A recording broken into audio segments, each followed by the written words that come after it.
इस होली महोत्सव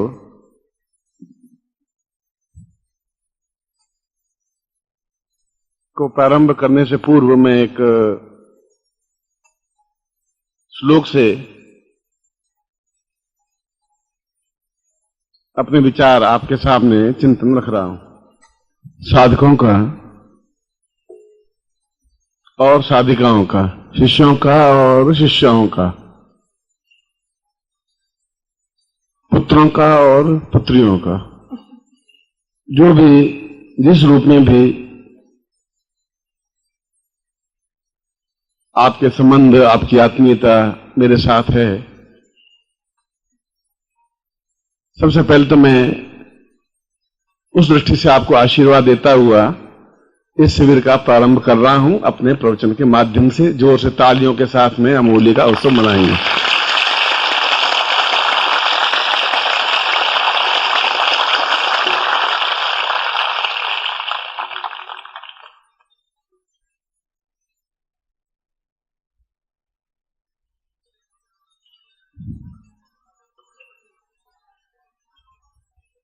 मैं चारवाक के श्लोक से अपने प्रवचन का प्रारंभ कर रहा हूं और यह आपको मैंने यहां किसी साधना के लिए या किसी चिंतन के लिए या किसी विचारधारा के लिए नहीं बुलाया है।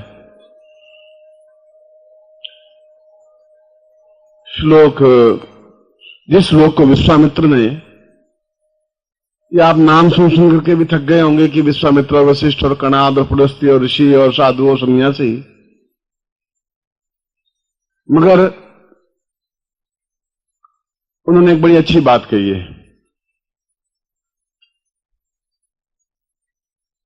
विश्वामित्र ने कहा है कि चक्षुर्वतां पूर्वमदैव रूपम् गुरुर्नं वदेवं सदेवं शरण्यम् अतोऽहं प्रपन्नं पूर्णं सदेवं श्वेतोर्कपूर्वा भवतारविंदम। और इसी श्लोक का बेस आधार देकर के चारवाक ने कहा है कि न त्वं गुरुत्वं न त्वं च दिव्यं न देहं न चिन्त्यं जगतं न नित्यं न आत्मं न वैवं प्रेम स्वरूपं प्रेमोर्ति जागर्त वैवं सदैवं। यहां पर मुझे विश्वामित्र से चारवाक का श्लोक ज्यादा महत्वपूर्ण लगा। इसलिए लगा कि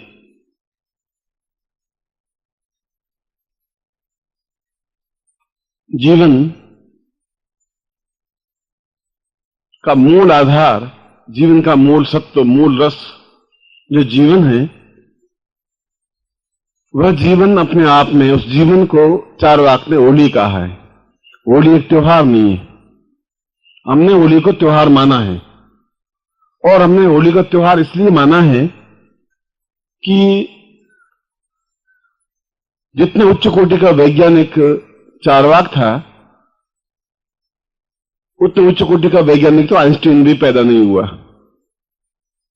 और कई बातें हम उनकी बात को समझ नहीं सके। चारवाक ने कहा कि गुरु कुछ सिखाता नहीं है, और गुरु से कुछ सीखने की चीज है भी नहीं। गुरु सिखाएगा भी क्या? गुरु से कुछ सीखने की बात नहीं है। सीखने की बात तो यह है कि हम किस प्रकार से स्वयं गुरुमय बन जाएं, हम किस प्रकार से उनसे जुड़ जाएं, हम किस प्रकार से उसमें नहा लें, हम किस प्रकार से उसमें अपने आप को डुबकी लगा दें, हम किस प्रकार से अपने आप को पूर्णता से गुरु से एकाकार हो जाए। वह कौन सा तरीका है? क्या सीखेंगे और कितना सीखेंगे? दुनिया में आप कितना देखेंगे? 216-17 देश है, कितने देश देखोगे? हजारों ग्रंथ कितने आप पढ़ोगे? चारवाक ने कहा इससे कुछ नहीं हो पाएगा। उसने एक बिल्कुल नवीन थ्योरी बताई कि होली कोई त्योहार नहीं है। होली को हमने तब से मानना शुरू किया जब से चारवाक ने इस थ्योरी को प्रतिपादित किया, उस दिवस की स्मृति में इस होली पर्व को हम मनाते आए हैं। उसके बाद में तो कई इतिहास जुड़ते गए कि जब पूतना का वध किया तब होली का दहन किया, ये किया, और भी सैकड़ों घटनाएं घटती गई। मगर मूल बिंदु ये है कि चारवाक ने कहा कि हम फिर जीवन का जो सत्व है, जीवन का जो रस है, वह क्या है। जीवन की महत्वपूर्ण दो चीजें हैं। आपका सारा शरीर अगर देखा जाए तो केवल दो चीजों से समाहित है, तीसरी चीज आपके शरीर में कुछ है ही नहीं। एक शरीर का भाग आपकी आंख है, और एक आंख आपकी, केवल एक आंख आपकी ज्यादा से ज्यादा 1.25 इंच चौड़ी है और 1.25 इंच लंबी है। बस 1.25 इंच का मतलब है छोटी सी, इतनी सी आंख लंबी है, और उससे भी 1/3 आंख चौड़ी है। और उस आंख में पूरे संसार को समाये हुआ है। इस आंख से आपने पूरी दुनिया को देखा है, माँ बाप, भाई बहन, संबंधी, रिश्तेदार, अमेरिका, इंग्लैंड, भारतवर्ष और सब कुछ। तो बाकी शरीर तो आपको कुछ काम आया नहीं। मेन आपका मूल आधार आंख रही, और आंख में ही वह सब कुछ है जो कुछ आप चाहते हैं, जो नहीं चाहते हैं। घृणा, प्रेम, करुणा, स्नेह, दया, अटैचमेंट, अपने आप को मिटा देने की भावना, और बहुत कुछ कह देने की भावना। और चारवाक कहता है कि इससे भी 1000वां हिस्सा मन है। इस आंख को मैंने जितना बताया है, इसको एक और 1000 टुकड़े कर दें तो एक मन है। और जब तक मन रंगता नहीं, मन अपने आप में मस्त नहीं होता, मन जब तक अपने आप में खिलखिलाता नहीं, तब तक जीवन अपने आप में अधूरा है। क्योंकि ये सारा शरीर तो केवल उस मन को अपने आप में ढकने की क्रिया है, मन को अपने आप में सुरक्षित रखने की क्रिया है। यह तो उसका वैज्ञानिक पक्ष है कि हमारे पास केवल मनुष्य कहलाने के लिए दो तथ्य हैं। मन है तो मनुष्य है, अगर मन ही नहीं है तो फिर मनुष्यता का कोई अर्थ भी नहीं है। और मन अपने आप में प्रेम के अलावा कुछ करता ही नहीं है।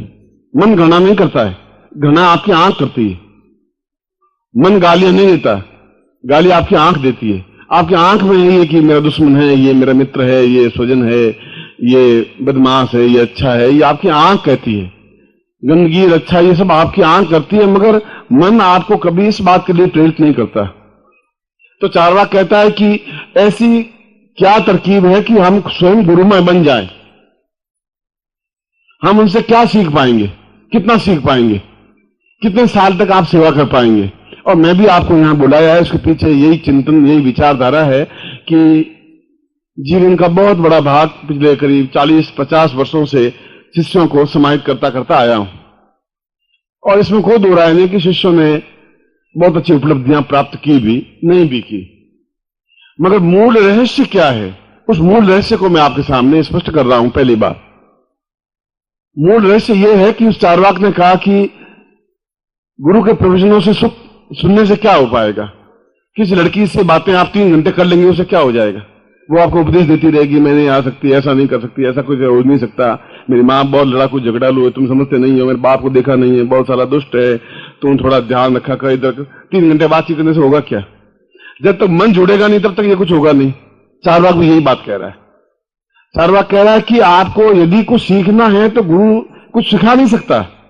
गुरु सिखाएगा और आप भूल जाएंगे, गुरु समझाएगा और आप अपने आप को विस्मित कर देंगे, गुरु कहेगा और आप आज्ञा नहीं मानेंगे, गुरु के कहने से आप बंद करके रह जाएंगे, गुरु के कहने से आप खुलापन हो जाएगा। तो उसने कहा कि जब एक आंख से हम पूरी दुनिया देख सकते हैं तो इस मन से तो पूरा ब्रह्मांड देख सकते हैं। मन से तो सब कुछ प्राप्त कर सकते हैं जो अपने आप में समाविष्ट कर सकते हैं, क्योंकि मन के माध्यम से हम जीवन की पूर्णता प्राप्त कर सकते हैं। मन नहीं है तो फिर जीवन नहीं है, फिर मनुष्यता भी नहीं है, फिर मनुष्य भी नहीं है, और मनुष्य नहीं है तो फिर साधक नहीं है, साधिकाएं नहीं है। इसलिए मन में कहीं भेद नहीं है, स्त्रीलिंग और पुल्लिंग और पुरुष और स्त्री और बालिका और वृद्ध, ऐसा अपने आप में कोई भेद मन में नहीं है। तो कोई ऐसी क्रिया, चारवाक ने कहा कि मैं अपने शिष्यों को इस प्रकार से सैकड़ों मंत्र, सैकड़ों विद्याएं सिखाने से क्या होगा, महाविद्या सिखाएंगे, दूसरी शिक्षा विद्या सिखाएंगे, मगर जब तक उसके मन को हम पकड़ नहीं पाएंगे, जब तक मैं आपको मन को स्पर्श नहीं कर पाऊंगा, मन को टच नहीं कर पाऊंगा, मन को समझा नहीं पाऊंगा, मन का चिंतन नहीं कर पाऊंगा, तब तक आप में से एक विषाद, एक दुख जो है, वेदना है, वो समाप्त नहीं हो पाएगी। और पूरे साल भर तक आपके पास जो पूंजी एकत्र हो रही है, वह पूंजी केवल विषाद की, दुख की और आंसुओं की और चिंतन की और तकलीफ की है। जो मिलेगा वो आपको तकलीफ और विषाद दी है। उस मन और विषाद को दूर करने की क्रिया केवल मन के माध्यम से, जहां प्रफुल्लता है, जहां उमंग है, जहां जोश है, जहां जवानी है, जहां ताकत है, जहां अपने आप में दीवानापन है, जहां एक दूसरे में डुबो देने की क्रिया है, और हम एक दूसरे में डुबोए नहीं, एक दूसरे में समाहित ही नहीं हुए, किसी को बनाया ही नहीं और किसी को अपने पीछे घुमाया ही नहीं, तो फिर जीवन का कोई अर्थ ही नहीं रहा। यदि आप गुरु के पीछे घूम रहे हैं, क्या कोई ऐसी युक्ति है कि गुरु आपके पीछे पीछे घूमता रहे? ऐसी कोई युक्ति है ही नहीं क्या? अगर गुरु के पास मन है तो फिर आपके पास भी मन है, तो क्यों नहीं हमें उस चीज को पकड़ना है कि हम गुरु के पीछे भटकते फिरे हैं? ऐसे गुरु ही हमारे पीछे पीछे भटकता रहे चारों तरफ। कोई ऐसी विधि आप बता दीजिए जिससे काम ही निबट जाए, सब कुछ अनुकूलता ही बन जाए। चारवाक ने कहा, मैं इस ढोंग में विश्वास नहीं करता हूं कि चेले हों और पीछे घूमते रहने, इस ढोंग में विश्वास नहीं करता हूं। मैं करूंगा तो खुलेपन से करूंगा। कहा कि शिष्य पीछे मेरे भटकते फिरे, जो कुछ देना है तो फिर दे देना है, नहीं देना है तो फिर नहीं देना है। केवल उसको ब्रह्म में रखने से कोई बात नहीं है। इसलिए दो पद्धतियां बनाई हमारी, एक मंत्रोक्त पद्धति, एक तंत्रोक्त पद्धति। मंत्रोक्त पद्धति जो आप साधना कर रहे हैं, क्योंकि मन भी अपने आप में एक्टिविटी तो है, कोई क्रिया तो है, कोई चीज तो है, कोई तथ्य तो है, और आपके हाथ में नहीं उसको पकड़ सके। आंख तो आप पकड़ नहीं सकते, आंख से देख सकते हैं, आंख को बंद कर सकते हैं, मगर आंख को पकड़ने की चीज आपके पास युक्ति नहीं है। हवा को आप पकड़ नहीं सकते, धूप को आप पकड़ नहीं सकते, दुख को आप पकड़ भी नहीं सकते, खुशी को भी आप पकड़ नहीं सकते, क्योंकि पकड़ने की क्रिया आपके पास नहीं है, वो ज्ञान नहीं है, वो चेतना नहीं है। चारवाक कह रहा मैं वो बात समझाना चाहता हूं जिसके माध्यम से आप इन चीजों को पकड़ सकें, खास तौर से दोनों चीजों को, आंख को और मन को। बड़ी एक वैज्ञानिक तथ्य है, इसी चीज पर आइंस्टीन को नोबेल प्राइज मिला। आइंस्टीन ने एक ही बात कही कि स्पेस और वर्क, हम जो काम करते हैं वह काम अपने आप में एक ठीक समय पर किए गए कार्य को ही सफलता मिल सकती है। वही उसका मूल थ्योरी यही है। हम प्रत्येक क्षण प्रत्येक कार्य को नहीं कर सकते। रात को 1 बजे वो काम नहीं कर सकते जो दिन को 2 बजे कर सकते हैं, वैसा नहीं कर सकते। जो कुछ कर सकते हैं अपनी पत्नी के साथ, जो हमारे संबंध है वो किसी और पुरुष के साथ नहीं बन सकते। जो पुरुष के साथ संबंध है वह किसी और एक्स्ट्रा के साथ नहीं बन सकते। और किन क्षणों में कौन सी तरकीब काम में ली जाए, उस तरकीब को तंत्र कहा गया है। तंत्र का मतलब है समय को पहचान लेने की युक्ति, और समय को पहचान लेना अपने आप में मन को पहचान लेना है। वह मन जो हमारे हाथ में है नहीं। और इस प्रकार की साधनाएं, इस प्रकार की युक्तियां, वह चाहे दीक्षा के माध्यम से हो, चाहे साधना के माध्यम से हो, यदि हम अपने मन को पूर्ण रूप से नियंत्रण कर सकें, पकड़ सके, क्योंकि मन में प्रेम के अलावा कोई चीज है ही नहीं, क्योंकि मन और प्रेम को एक ही शब्द कहा गया है। मनुष्य में प्रेम के अलावा कुछ था ही नहीं। विषाद तो दूसरों ने आपको दिया, आपके पास नहीं है। दुख दूसरों ने दिया, घृणा दूसरों ने दी, आपके पास कोई चीज नहीं थी। आपके पास भूख प्यास भी नहीं थी। मां ने आपको भूख दी, मां ने आपको प्यास दी, दूध पिलाया, फिर आप बेचुल हो गए, दूध पीते पीते बेचुल हो गए। ऐसे कई ऋषि हुए जिन्होंने दूध पिया ही नहीं। ऐसे कई ऋषि हुए जिन्होंने अपने जीवन में और किसी प्रकार का भोजन किया ही नहीं, पानी पिया ही नहीं, पत्तों के सहारे जीवित रहे। जीवित तो वो भी रह सके। ये सब चीज दी है समाज ने, मां ने, बाप ने, भाई ने, संबंधी ने, रिश्तेदार ने, और ये सब दी है आपको एक अलग ढंग से ढालने के लिए। चारवाक ने कहा मैं ऐसा शिष्य नहीं चाहता, यह शिष्यता है नहीं। मैं चाहता हूं कि उनके हाथ में मन को पकड़ा दूं। मैं चाहता हूं कि उनको ऐसी चीज दे दूं जो अपने आप में अद्वितीय हो और जिसकी कोई लिमिटेशंस नहीं हो। और ये बात उन्होंने होली के अवसर पर कही थी। ये क्यों कही गई थी? इसी को श्लोक में कहा है चारवाक ने कि उच्च कोटि का योगी, उच्च कोटि का साधु, उच्च कोटि का मनुष्य, उच्च कोटि का पत्नी या पति या प्रेमी या प्रेमिका या व्यक्ति या व्यक्तित्व, एक उच्च क्षणों में या इन क्षणों में जो कुछ करता है जो कुछ करता है उसकी उपलब्धि उसको प्राप्त होती ही है। क्योंकि हम उस मन को पकड़ करके उस चीज को प्राप्त कर लेते हैं। ये होली का 2 दिन, आज का और कल का, ये होली के 2 दिन गंवाने के दिन नहीं। इन होली के 2 दिनों में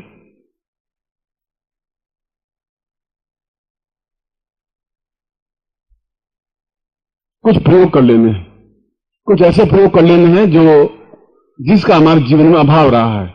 मेरे जीवन में और तुम्हारे जीवन में अभाव रहा है सामंजस्यता का, प्रेम का। तुम दौड़ते हुए आते हो और तुमसे मिल लेता हूं, एक फॉर्मेलिटी हो गई। आप चरणों में झुके, पुष्प चढ़ाए, 100 रुपए का नोट चढ़ाया और फॉर्मेलिटी हो गई। वह तो चारवा कह रहा है ये तो यूजलेस है, ये तो कोई अर्थ नहीं। अर्थ तो ये है कि तुम्हारा मन अपने आप में मेरे मन से जुड़ जाए, और जुड़े नहीं, मेरा मन आप अपने कंट्रोल में कर ले। जब दूसरे का मन कंट्रोल में कर लेंगे तो फिर उसके पास तो कुछ बचेगा ही नहीं, उसके पास कुछ है ही नहीं। वह चाहे उर्वशी हो, चाहे वह रंभा हो, चाहे वो चाहे लक्ष्मी हो, चाहे वो देवादिदेव हो, चाहे कोई महादेव हो, चाहे रुद्र हो, चाहे कोई भी हो। मनुष्य तो वो भी ही, हमने उनको देवता कह दिया, हमने इनको लक्ष्मी कह दिया, हमने इनको पार्वती कह दिया, हमने इनको और कुछ नाम दे दिया, मगर हैं तो वह पुरुष और नारी के रूप में ही है। मन तो है ही उनका ही। इस चीज को पूर्णता देने का जो श्रेय है वह चारवाक के माध्यम से है। मैं इस शिविर में,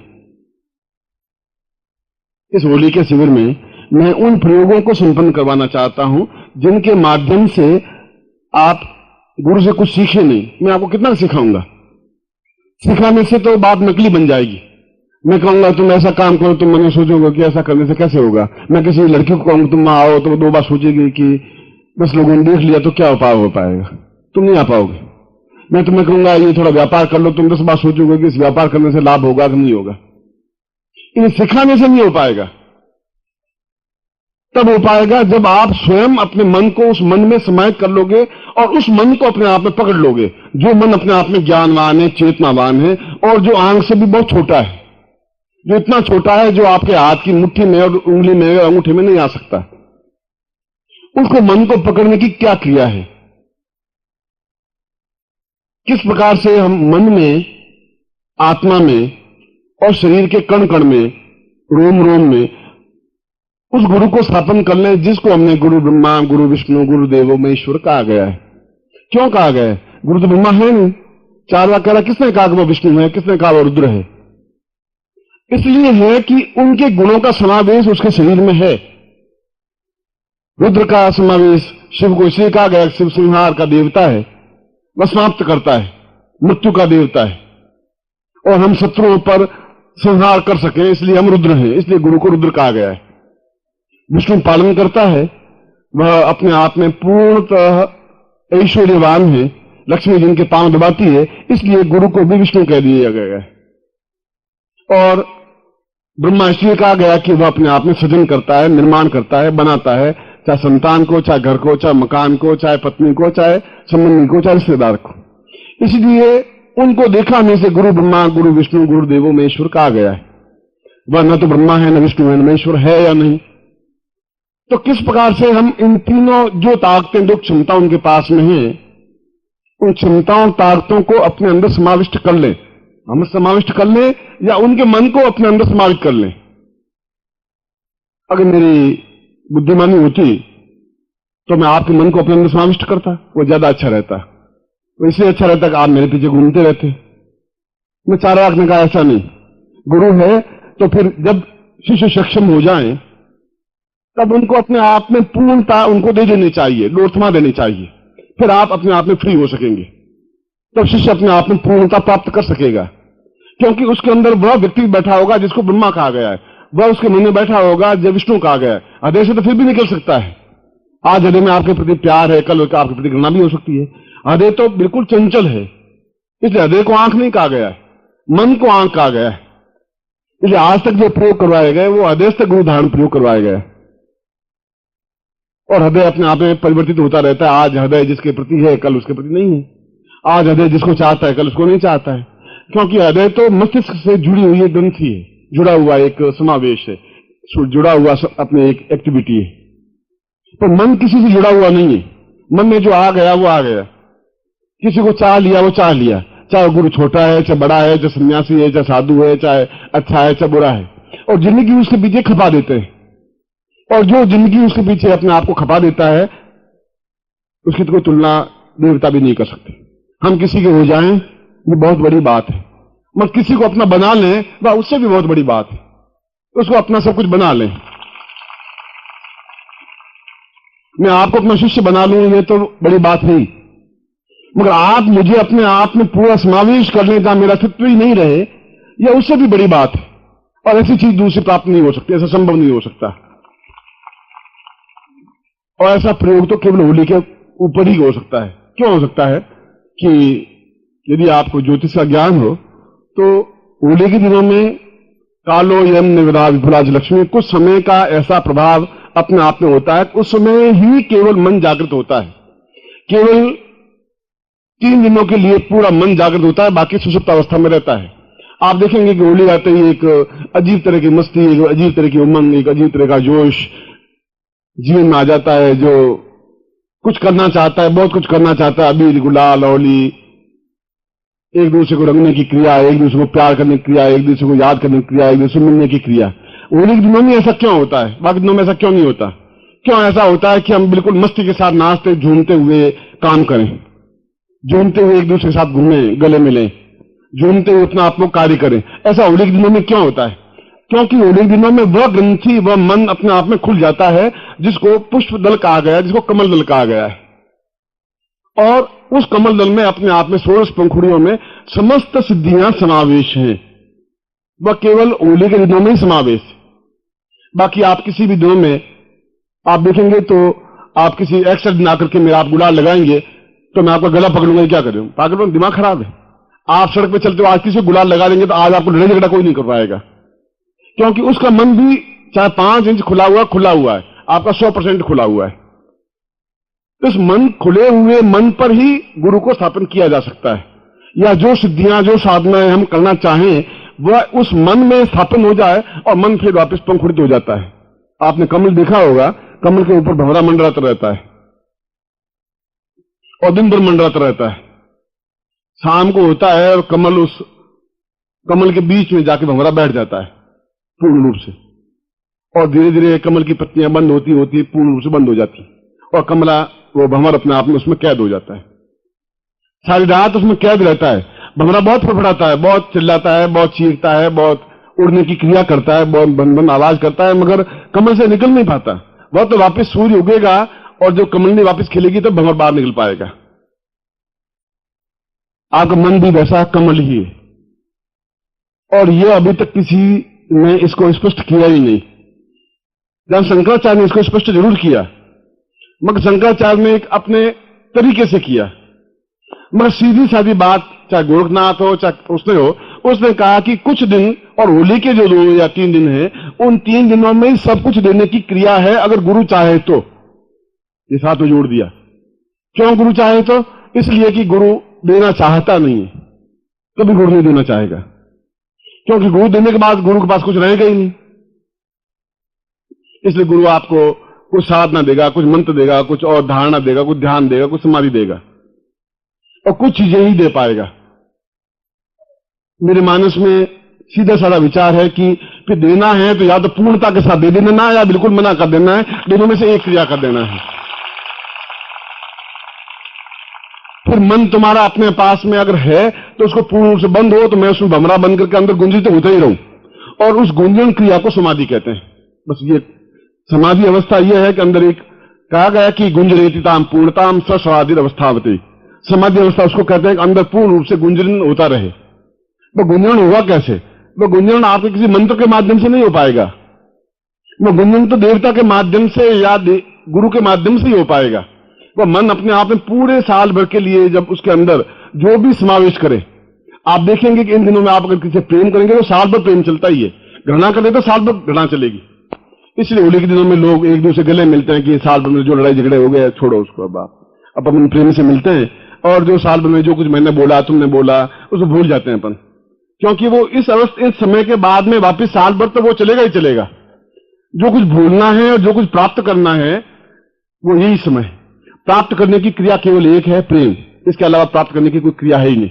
आप मुझे प्रेम के द्वारा ही उसके अंदर बंद कर सकते हैं, या मैं आपको प्रेम के द्वारा ही अपने अंदर बंद कर सकता हूं, स्थापन कर सकता हूं। और दूसरी बात कि मन जागरण अवस्था अपने आप में पूर्ण चैतन्य अवस्था बन जाए, जिससे कि वह गुंजरण अवस्था बन जाए, जिसको अपने आप में सबसे श्रेष्ठ अवस्था हम ब्रह्मास्मि ब्रह्म कहा गया है, क्योंकि गुंजरण केवल ब्रह्म के माध्यम से हो सकता है।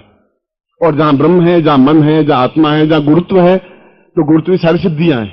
तो गुरु अकेला गुरु नहीं है, उसमें गुरु की सारी सिद्धियां हैं, चाहे अणिमादि सिद्धियां हैं, चाहे लक्ष्मी साधना है, चाहे मंत्र साधना है, चाहे तंत्र साधना है, चाहे योग है, चाहे दर्शन है, चाहे मीमांसा है, जो कुछ है।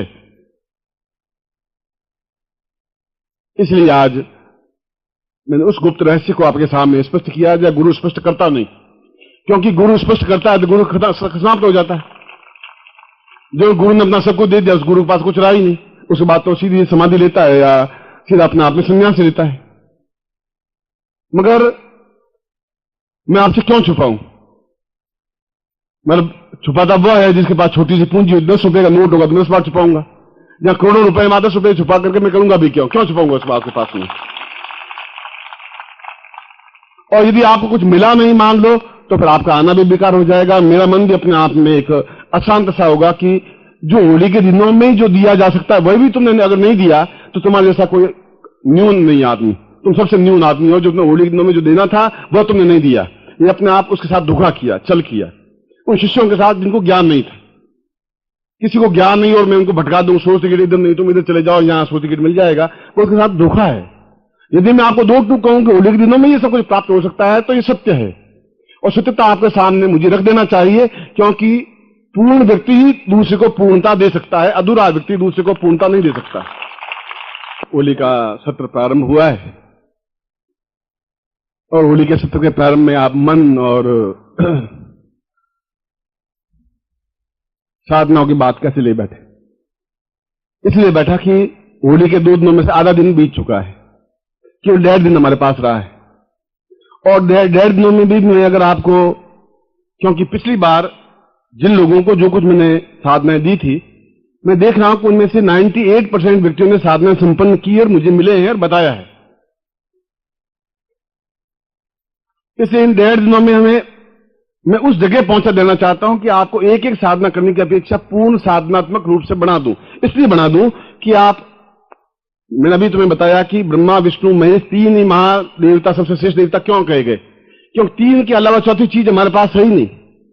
या तो सृजन है, बनाना निर्माण करना है, चाहे लड़के का निर्माण करना है, संतान का निर्माण करना है, मकान का कुछ भी, या पालन करना है या संहार करना है, चाहे वो शत्रु का हो, चाहे पाप का हो, चाहे अभाव का हो, चाहे दुर्भिक्ष का हो, चाहे अकाल का हो, चाहे न्यूनताओं का हो, चाहे कमियों का हो।